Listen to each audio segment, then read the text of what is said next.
What's up, guys? I hope you're having a good night, day, morning, evening, whatever you're doing. I hope you're doing it good. So today we're looking at the Coolpix P1000. This is Nikon's new super zoom point and shoot camera that boasts a 24 to 3000 millimeter zoom.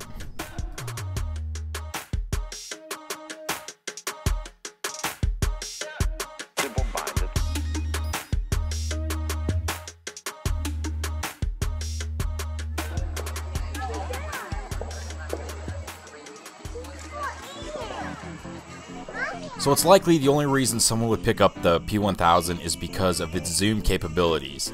The P1000 is massive. It's huge.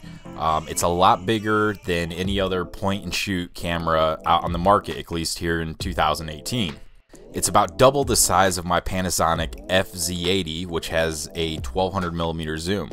So just for some comparison, let's put the FZ80 and the P1000 side by side and check out the differences.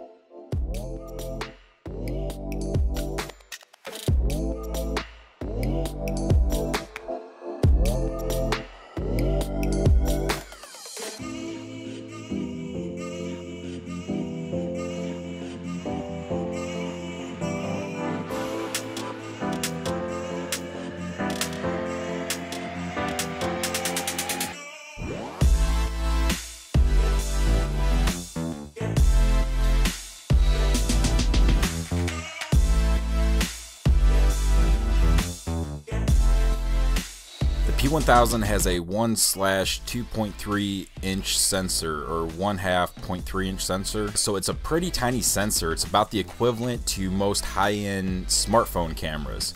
However, a smartphone is lacking the 125 times optical zoom. The P1000 takes 16 megapixel photos and has an aperture range of f2.8 to f11 and an ISO range of 125 to 6400.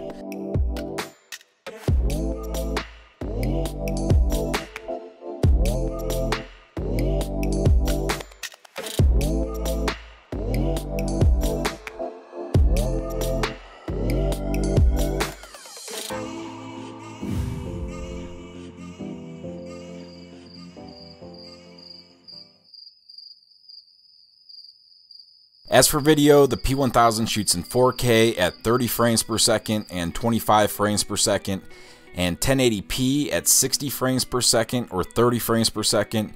And there is a recording limit of 30 minutes, so after every 30 minutes you'll need to end the recording or it will stop automatically and you'll have to start recording again.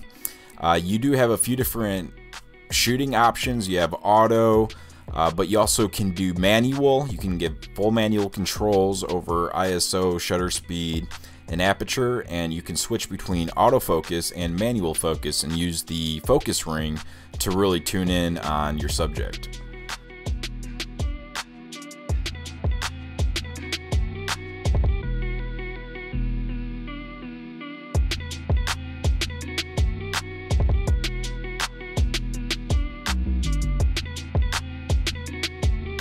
In the box you get the camera itself, a camera strap, a wall charger and a charging cable, a tiny battery, and a lens hood.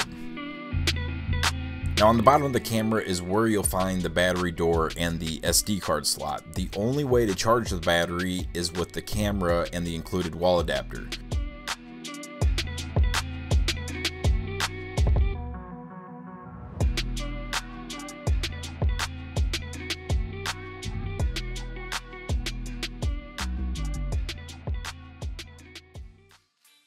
So below the power port you have a HDMI output, and below that you have a remote port, so you could hook up like a wired remote.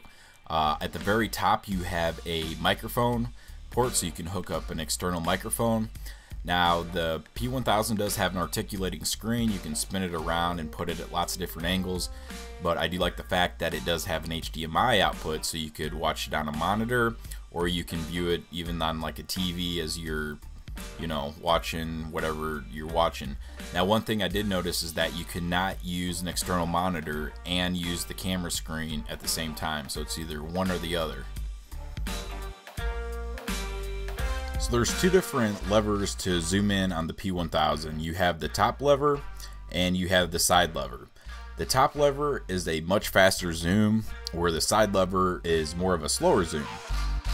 So next to the side zoom lever, you have a quick zoom out feature. So when you hit this, it will zoom out quickly and will allow you to position your, your framing, and then you let go and it will zoom back in.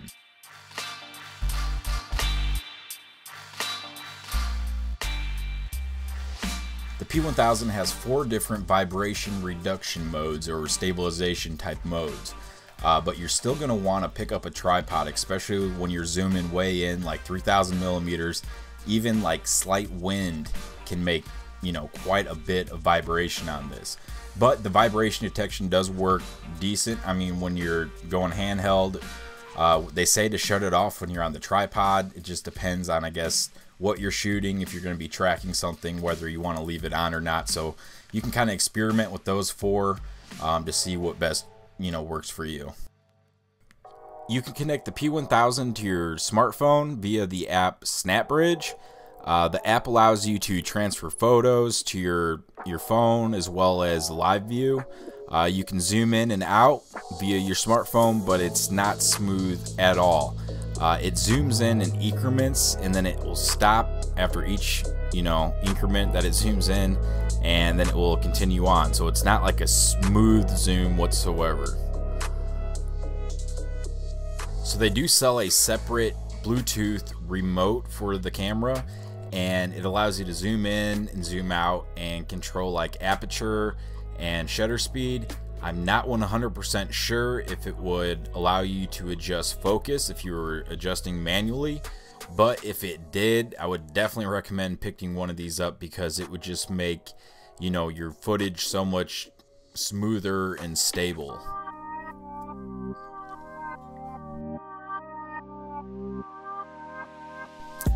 First pro that I like about this camera is that it's a 3,000 millimeter zoom, and it's the longest zoom that I know all of in one camera that's available. So that's pretty cool.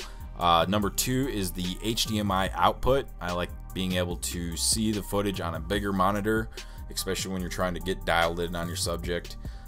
Makes it a lot easier. They have a mic jack. That's cool. A lot of times though, when you're zooming in 3,000, you're not going to really use the audio unless it's kind of for ambient noise. But I do like that they have an articulating screen. That just makes it easy. So if you do have it tilted up, you don't have to keep looking up. You can just kind of tilt the screen any way you need to. Now, as for some of the cons, they could have made the screen a touch screen, kind of like tap focus. That would have been nice. And also, it does have a small sensor, so it's not the best in low light, but it's whatever. The zoom is pretty smooth. If you get the remote, I'm sure it will be much more smoother, but there's still some hiccups when you're zooming in and out. It's not going to be 100% like super smooth. Then there's the recording limit. You do have 29 minutes of recording, then you'd have to stop it and hit record again. And last but not least, this thing is it's big. It's really big to carry around, and I guess this is what you deal with having a 3,000 millimeter zoom. So let's check out some more sample footage, and I put a link to this one in the description. Also, I have a review on the Panasonic FZ80 if you want to check that camera out. I've gotten that camera, when I bought it, it was less than $300. This one currently is $999, so a huge price difference there. So look into that camera if you don't want to spend $1,000 for a camera. So that's that, and thanks for watching.